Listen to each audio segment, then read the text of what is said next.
Ada suatu kisah, nak, seorang tukang jual es. Jadi ada tukang jual es. Ini katanya ada kisah diceritakan oleh seorang kiai. Satu hari nggak sengaja dia jualan di satu tempat di dekat masjid. Nggak taunya tiba-tiba setelah dia jualan masih banyak, nggak taunya datang segerombolan orang kayak baru datang selesai acara gitu, lewat di depan dia terus beli esnya.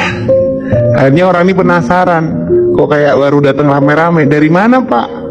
Ini kata orang-orang tadi yang rame-rame, kami baru pulang dari acara Maulid Nabi Muhammad SAW. Akhirnya di mana acaranya? Ya kalau acara Maulid Nabi mah ya diganti-ganti, pindah-pindah tempatnya.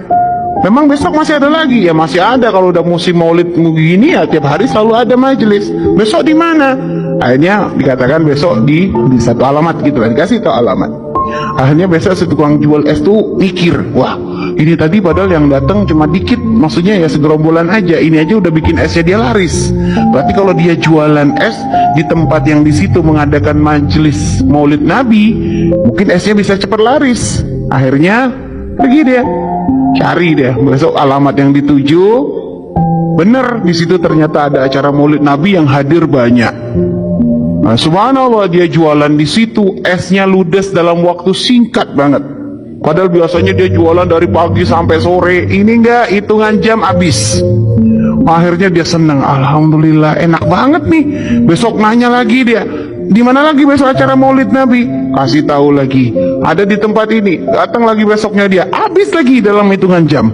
Pokoknya setiap dia datang ke majelis Maulid Nabi itu laris manis. Lama-lama sering datang ke majelis Maulid Nabi, dia mulai memperhatikan. Selama ini nggak pernah, dia hanya jualan, nggak pernah masuk. Tapi akhirnya penasaran, kok orang pada demen sih datang ke majelis Maulid Nabi itu ada apa? Dia tuh pengen tahu. Akhirnya dia mencoba lebih dekat. Ternyata ngeliat di situ waktu pembacaan Maulid, udah gitu waktu mahalul qiyam, dia memperhatikan ada orang yang kadang sambil berdiri baca salat sambil nangis, air matanya menetes. Di situ dia tuh ada sentuhan. Loh kok kayak nikmat banget sih mereka itu. Akhirnya Pak, besoknya dia niat nggak mau jualan satu hari, dia pengen bener-bener bisa hadir majelis Maulid Nabi yang dibuka untuk umum. Akhirnya udah dapet temu tempatnya. Besok dia hadir di majelis Maulid Nabi. Saat itu dia ikut membaca Maulid, dia dengerin, ikut membaca sholawat, lalu denger tausiah. Apalagi waktu pas mahalul qiyam, dia ngerasakan ada sesuatu yang masuk di hatinya.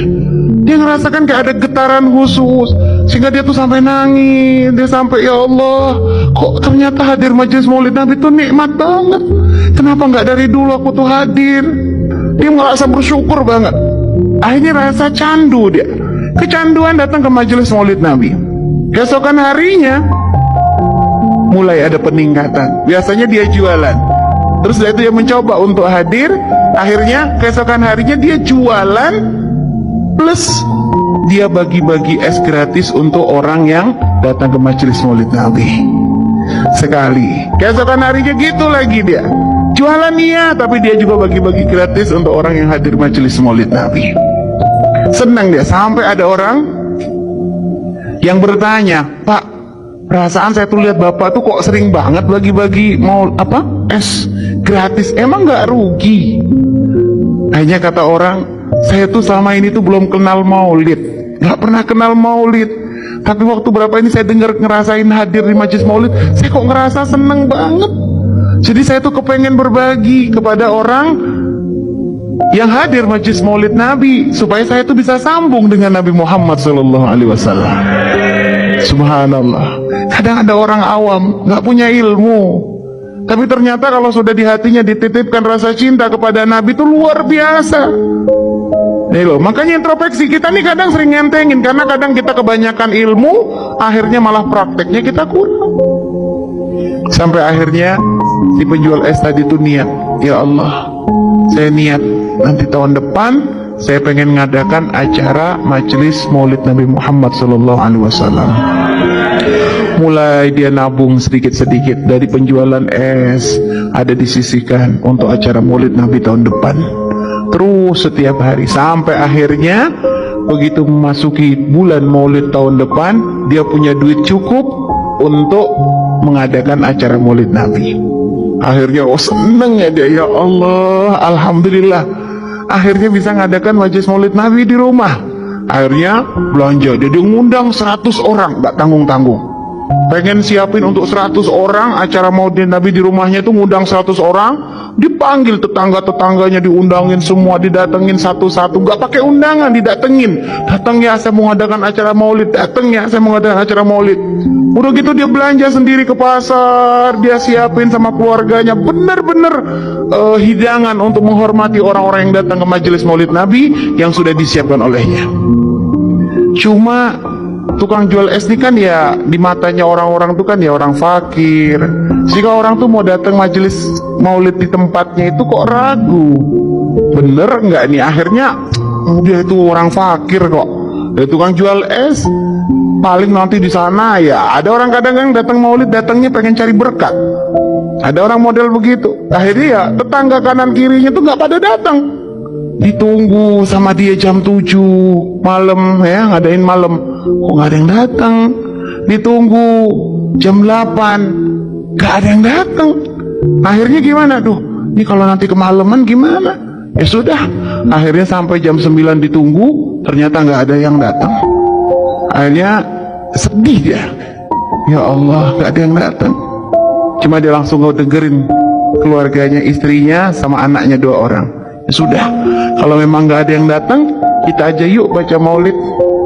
Dia baca Maulid dengan keluarganya, dengan istrinya, dengan anaknya. Dia baca Maulid, dan subhanallah, pada waktu Mahalul Qiyam, dia benar-benar ngerasakan nikmatnya baca Maulid. Sehingga di Mahalul Qiyam tuh dia nangis. Dia tuh ngerasa sangat dekat saat itu dengan Nabi Muhammad SAW. Dia nangis, dia ngerasa bersyukur, ya Allah. Satu sisi bersyukur karena Allah diberi kemudahan untuk bisa mengadakan majelis Maulid. Satu sisi sedih, kenapa di saat dia punya keinginan mengadakan majelis Maulid kok gak ada yang hadir. Sedih dia. Ketika dalam keadaan nangis begitu nak, tiba-tiba ada yang ngetuk rumahnya. Ada yang ngetuk rumahnya. Setelah itu begitu dibuka oleh dia pintu itu, ternyata ada datang serombongan orang, ya, datang serombongan orang pengen hadir majelis Maulid tersebut. Dan ternyata di antara rombongan tadi dia melihat ada satu sosok yang sangat menakjubkan bagi dia. Satu sosok di antara tamu-tamu yang datang tuh, yang di mata dia tuh ini orang nih ajib banget, luar biasa banget. Dia tuh seneng, ya Allah, ini tamu dari mana? Dia nggak pernah ngelihat wajahnya, nggak pernah tahu. Tapi ini dari hatinya nih, kayak ini orang nih bukan orang sembarangan. Dia tanya, Bapak siapa? Akhirnya dijawab, aku Muhammad Rasulullah. Karena subhanallah, Nabi diberi kemuliaan oleh Allah bisa mendatangi siapapun dalam keadaan terjaga. Dan itu pangkat. Setelah itu subhanallah, kejadian itu benar-benar menjadi sebab dia semakin cinta dengan Nabi Muhammad SAW. Sholawat tidak pernah terlepas dari lisannya. Sampai menjelang kematian pun terus mulutnya terus bersolawat. Dan selalu dia berpesan kepada keluarganya, ngasih amanat, ngasih wasiat, sampai kapanpun minta kepada keluarganya untuk selalu mengadakan majelis Maulid Nabi Muhammad di rumahnya. Subhanallah.